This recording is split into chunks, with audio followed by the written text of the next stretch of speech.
Este algoritmo se fundamenta en un teorema que se llama el teorema de Bayes. Ese teorema de Bayes lo planteó un matemático inglés que se llama Tomás Bayes. Y ese teorema plantea la probabilidad condicional de un evento aleatorio. ¿Qué quiere decir eso? Entonces, por ejemplo, que si yo sé la probabilidad de tener un dolor de cabeza dado que tengo gripe, entonces podría saber la probabilidad de tener gripa si se tiene un dolor de cabeza. ¿Sí? Eso es una probabilidad condicional. Entonces esto quiere decir que Naive-Bayes, como se fundamenta en el teorema de Bayes, pues lógicamente se fundamenta en el cálculo de probabilidades. ¿Vale? Entonces el modelo de entrenamiento que internamente crea a partir de los datos que le entrego para que aprenda alguna clase es una lista de probabilidades finalmente. Y esa lista de probabilidades me incluyen dos tipos de probabilidades. Están las probabilidades de clase y las probabilidades condicionales. Las probabilidades de clase es, por ejemplo, el conjunto de datos de animales del que hablaba hace un rato. Entonces tengo un conjunto de animales donde están gatos y perros. Entonces la probabilidad de clase es determinar del conjunto de datos cuál es la probabilidad de que una instancia sea un gato y cuál es la probabilidad de que una instancia sea un perro. ¿Vale? Esa es una probabilidad de clase. Y las probabilidades condicionales tienen en cuenta los valores de los atributos. Entonces, por ejemplo, un atributo de los animales puede ser el número de patas, ¿sí? O el color del pelaje, puede ser otro atributo. Entonces, una probabilidad condicional sería, supongamos que en número de patas habrá cuatro o dos patas como opción. Entonces, ¿cuál sería la probabilidad de que un animal de cuatro patas sea un gato? ¿Cuál es la probabilidad de que un animal de cuatro patas sea un perro? Entonces ahí ya estoy hablando de probabilidad condicional. O cuál es la probabilidad de que un animal negro sea un gato y cuál es la probabilidad de que un animal negro sea perro dentro del conjunto de datos de entrenamiento. Entonces esa es la diferencia entre probabilidades de clase y probabilidades condicionales. Ahorita voy a hacer un ejemplo de cálculo de probabilidades para que vean internamente qué es lo que hace este algoritmo, pero de una manera muy sencilla. Naive Bayes se dice que es un algoritmo ingenuo. De hecho, Naive traduce eso, ¿sí? Entonces por eso se le conoce como Bayes ingenuo. ¿Por qué ingenuo? Porque él tiene en cuenta las probabilidades de cada uno de los atributos por aparte. O sea, no tiene en cuenta si se relacionan los atributos entre ellos o no. ¿Vale? Entonces el cálculo de las probabilidades para cada hipótesis se simplifica. ¿A qué me refiero con hipótesis? En el caso de los perros, por ejemplo, entonces la hipótesis en el caso de los perros puede ser que una instancia pertenece a los gatos. Otra hipótesis es que esa instancia pertenece a la clase perros, ¿ya? Y entonces se debe calcular la probabilidad de las dos hipótesis y compararlas. Entonces a eso me refiero con hipótesis. Em, ¿Qué suponen ahí Valles? Que los atributos son independientes em, y por lo tanto no interactúan entre ellos. ¿Sí? Entonces se calculan las probabilidades de cada atributo, pero por aparte, sin tener en cuenta el resto. Y esto es una suposición que es muy poco probable en los datos reales. Generalmente en los datos, en un conjunto de datos real como el que ustedes están manejando, hay algún tipo de relación entre los atributos, ¿sí? Sin embargo, a pesar de que este algoritmo no tiene en cuenta que los atributos tienen algún tipo de regresión, sorprendentemente funciona muy bien en datos donde esto no se cumple. Em, el entrenamiento en el caso de Naive Valles es un entrenamiento rápido porque solamente se calcula una lista de probabilidades de cada clase y la probabilidad de cada clase con valores de entrada diferente, es decir, con cada uno de los atributos. El ejemplo que puse hace rato, ¿cuál es la probabilidad de que un animal de pelo negro sea un perro? ¿Sí? Esa sería eh, una probabilidad de clase con una entrada diferente, con un atributo determinado. Ahora miremos cómo funciona esto. Entonces vamos a imaginarnos que tenemos un conjunto de datos de flores, ¿vale? Entonces en esas flores tengo tres posibles colores. Entonces este es un atributo que es el color. Entonces las flores pueden ser o blancas o rojas o amarillas, ¿sí? Pueden tener uno de esos tres valores. Ellas tienen un diámetro que puede estar de 5 a 15 centímetros o de 16 a 25 centímetros, uno de estos dos rangos. Tienen un número de pétalos que puede estar de 40 a 70 pétalos, de 10 a 39 pétalos o de 5 a 10 pétalos. Y la clase son los tipos de flores que componen mi conjunto de datos. Entonces yo en mi conjunto de datos tengo margaritas, tengo rosas y tengo lirios, ¿vale? Entonces vamos a ver el conjunto de datos. Aquí ya está el conjunto de datos. Aquí tengo un conjunto de datos de 10 instancias. Aquí lo pongo. Aquí hay 10 flores diferentes entre rosas, margaritas y lirios. ¿Sí? Entonces aquí podemos ver, por ejemplo, que en el conjunto de datos hay 5 rosas, hay 2 margaritas y hay 3 lirios. Entonces este conjunto de datos, hagamos de cuenta que es el conjunto de datos con el que yo voy a entrenar a Naive Valles. Entonces, lo primero que tengo que saber es que hay 10 instancias, ¿vale? Luego, ya tengo claro cuántas instancias hay, entonces tengo que sacar la probabilidad a priori, o sea, la probabilidad de clase. ¿Listo? Entonces, la probabilidad de que una instancia sea una flor, la probabilidad de que sea una rosa y la probabilidad de que sea, perdón, la probabilidad de que sea una rosa, una margarita o un lirio. Son tres tipos de probabilidades, tres valores que debo hallar. Entonces, como yo sé que hay 10 instancias, entonces, ¿cuál es la probabilidad de que sea una rosa? Pues cuento las rosas. Entonces, una, dos, tres, cuatro, cinco rosas. O sea que la probabilidad en este conjunto de datos de que una instancia de ese conjunto de datos sea una rosa es de 5 a 10. ¿Sí? De 5 sobre 10. Entonces aquí tengo el dato. 5 sobre 10, 0.5 es la probabilidad. Lo mismo con las margaritas. Entonces tengo dos margaritas de 10 instancias. Entonces la probabilidad será 2 sobre 10. Y lo mismo hago con los lirios. Entonces tengo tres lirios de 10 instancias. Por lo tanto, la probabilidad de que una instancia sea un lirio va a ser de 3 sobre 10. Y guardo esas probabilidades. Ese es el primer paso. El siguiente paso, ya con estos datos, es sacar las frecuencias de cada clase. Entonces, ¿a qué me refiero con las frecuencias de cada clase? Entonces, miremos acá. Entonces, aquí, en esta columna de aquí, las rosaditas son las rosas, estas que están como grisecitas son los valores de las margaritas y esta de los lirios. Y aquí tengo los diferentes valores de cada uno de los atributos. Entonces en el caso del atributo color puede ser rojo, blanco, amarillo. En el caso de los diámetros puede ser este valor o este. Y en el de los pétalos puede ser uno de estos tres rangos, ¿cierto? Entonces yo simplemente cuento. Entonces en el caso de las rosas, ¿cuántas rosas rojas tengo? Entonces, por ejemplo, aquí tengo una, aquí tengo otra y no tengo más, entonces tengo tres rosas rojas. ¿Cuántas rosas blancas tengo?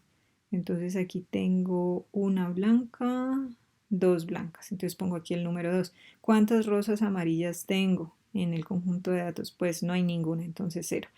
Lo mismo hago con el siguiente atributo, que es el diámetro. Entonces, ¿cuántas rosas tengo donde su diámetro sea de 5 a 15? Y las cuento. Entonces aquí tengo 5. Todas las rosas tienen este rango. Y entonces en el otro rango no hay ninguna rosa. ¿Cuántas rosas tengo que tengan un número de pétalos de 40 a 70 pétalos? Entonces las cuento. Y son todas las rosas tienen este rango de pétalos y en los otros valores tienen 0.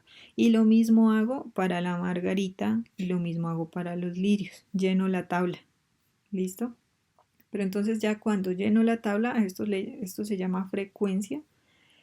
Cuando lleno la tabla me doy cuenta que hay ceros en varias casillas. Resulta que cuando uno calcula probabilidades hay que hacer procesos de multiplicación o división, ¿sí? Entonces el cero es un problema. Entonces lo que tengo que hacer es un procedimiento matemático que se llama corrección de Laplace, ¿sí? Es decir, me tengo que deshacer de los ceros. Y para deshacerme de los ceros lo que hago es esto, sumarle 1 a todas las casillas. Entonces cuando le sumo 1 vamos a ver cuál es el resultado. Aquí me tiene que dar 4, aquí me tiene que dar 3, aquí 1, aquí 6, aquí 1, aquí 6, aquí 1, aquí 1. Igual aquí 1, aquí 3, aquí 1, etcétera, ¿sí? A todos los valores les voy a sumar 1. Entonces obtengo esta, esta tabla, ¿cierto? Ya aquí no tengo ceros, reemplacé los ceros, me deshice de los ceros. El siguiente paso es hacer una normalización, ¿sí? Entonces aquí quiero que se den cuenta de algo, y es que el número de valores que tiene cada atributo, por ejemplo, aquí son 3, aquí son 3 posibles valores, aquí hay 2 posibles valores. Entonces esto lo tengo que igualar, ¿vale? Entonces tengo que imaginarme que hay otro valor aquí. Imaginémonos que hay otro valor aquí, ¿sí? ¿Por qué hago esto? ¿Sí? Y aquí en este valor pues será 1, hagamos de cuenta que antes era 0, ¿sí? Porque igual no existía este atributo y al hacer la transformación de Laplace pues se le suma 1 y me queda en unos. ¿Por qué hago esto? Porque la suma de cada una de estas filas me tiene que dar igual. Entonces en el caso de las rosas, la suma de esta tabla me da 4 y 3, 7 y 1, 8. Aquí 6 y 2, 8. 6 y 2, 8. Me tienen que dar igual. Aquí en las margaritas también. Aquí me da 4, aquí perdón, aquí me da 5, aquí me da 5 y aquí me da 5. Y en este caso en los lirios me da 6, la suma en todo. ¿Listo? Entonces tiene que igualarse. Bueno, ¿por qué hago eso? Porque tengo que normalizar todo. ¿Sí? Entonces, como todo suma lo mismo por cada una de las clases, entonces divido por ese valor. Entonces, a las rosas, a los valores de las rosas, las voy a dividir todas por 8, a las de las margaritas todas por 5 y a las de los lirios todas por 6. Entonces, eso me queda de esta manera. Me queda de esta manera la tabla, ¿vale? Hasta aquí es el entrenamiento. Esto es lo que hace internamente Naive Bayes. Ya obtiene esta tabla más las probabilidades iniciales que obtuvimos, las probabilidades de clase, y con eso ya hace todos los cálculos necesarios con las instancias nuevas que le vayan llegando. Con eso ya esto finalmente ese es su modelo. ¿Sí? Entonces a partir de los datos de entrenamiento construyó estos valores que son el modelo. Y el modelo ya puede recibir instancias nuevas y determinar su valor. Entonces miremos cómo se hace eso. Entonces vamos a ver esta tabla, pero ya con esto calculado. Entonces el 4 sobre 8, pero ya no en fracciones. Entonces aquí tenemos la misma tabla, ya con los cálculos hechos. Tenemos los valores iniciales, las probabilidades de que en todo el conjunto de datos de entrenamiento una instancia sea una rosa, que sea una margarita o que sea un lirio. Eso fue lo primero que hicimos. Y resulta que nos llega una nueva instancia. Entonces ya Naive Bayes tiene esta tabla y tiene estos datos de acá. Entonces la nueva instancia a clasificar, ya después de que se ha entrenado, entonces me llega una nueva flor de color rojo, del diámetro de 16 a 25 y el número de pétalos de 40 a 70. Entonces, ¿qué tengo que hacer? Basándome en estas tablitas, tengo que calcular la probabilidad de que esta instancia sea una rosa, luego la probabilidad de que esta misma instancia sea una margarita y la probabilidad de que esta misma instancia sea un lirio. Es decir, a partir de todos estos valores debo calcular la probabilidad de que esta instancia pertenezca a cada una de las clases. Voy a obtener 3 probabilidades y tengo que comparar esos resultados. ¿Cómo se calcula esa probabilidad? Entonces vengo y busco en la tabla. Entonces dice, esta nueva instancia es de color rojo. Entonces, primero calculo la probabilidad de que esta instancia sea rosa. Entonces, como dice que es de color rojo, entonces voy a la tabla de las rosas y busco el numerito que calculé donde las rosas son rojas, entonces dice que es 0,5. Luego, el diámetro de esta flor es de 16 a 25, entonces busco en la tabla. De 16 a 25 me da este valor. Y el número de pétalos de 40 a 70, entonces busco aquí de 40 a 70 me da este valor. ¿Qué hago con esos valores? Los multiplico, esos tres valores que hay ahí, y multiplico estos tres valores por la probabilidad de que una instancia en todo el conjunto de datos sea una rosa, ¿sí? Y eso me da la probabilidad de que esta instancia con estos valores sea una rosa. Lo mismo hago para la margarita, entonces tengo que calcular la probabilidad de que esta instancia sea una margarita. Entonces, ¿qué hago? Voy a arrastrar de una vez el valor. Entonces, ¿qué hago para que sea para determinar la probabilidad de una margarita? Pues busco el color rojo dentro de la tablita, pero en la columna de las margaritas. Entonces aquí dice que para rojo en una margarita es 0,2, diámetro, entonces aquí lo apunto, 0,2 por diámetro 16 a 25, entonces vengo aquí y el valor es 0,2, entonces 0,2 por 0,2. Y el número de pétalos de 40 a 70, entonces lo busca. 40, 70, 0,2. Entonces es 0,2 por 0,2 por 0,2. Y la probabilidad de que en todo el conjunto de datos una flor sea una margarita, ¿cuál es? La había calculado al inicio y es 0,2. Entonces es 0,2 por 0,2 por 0,2 por 0,2 y aquí está el resultado. Y lo mismo hago para el lirio. ¿Listo? Entonces busco en la tablita de acuerdo a los valores de los atributos que tiene la instancia que voy a clasificar. Entonces busco aquí los datos correspondientes, los multiplico por la probabilidad de que una flor en todo el conjunto de datos de entrenamiento sea un lirio y obtengo la probabilidad de que esa nueva instancia sea un lirio. Ahora sí, ¿qué pasa? Tengo tres valores calculados. Pues tengo que ver en dónde tiene mayor probabilidad de ser una determinada clase. Entonces yo veo aquí que este valor de acá es mayor, que es la probabilidad de la rosa. Entonces Naive Bayes, basándose en esto, va a decir, ah, bueno, entonces la instancia nueva que me llegó es una rosa. Y de esa manera hace el proceso de clasificación. Hay algunos aspectos importantes con Naive Bayes y es que en el caso de los valores de la clase acepta valores de tipo binario, o sea 1, 0 y también categórico o nominal, que esto pues se refiere a lo mismo. Funciona mucho mejor si la distribución de los atributos es gaussiana, ¿sí? O casi gaussiana. Por lo tanto, esto puede requerir la eliminación de valores atípicos. Entonces, nuevamente aquí se ve la importancia de hacer un proceso de limpieza de los datos, que es lo que ustedes ya han hecho. Puede manejar datos perdidos. ¿Por qué puede manejar datos perdidos? Porque maneja la probabilidad de los atributos por separado en el cálculo de las probabilidades. Entonces soporta esos valores perdidos. Sin embargo, por supuesto, no está de más hacer la limpieza y hacer algún proceso para eliminar esos datos perdidos de nuestro conjunto de datos.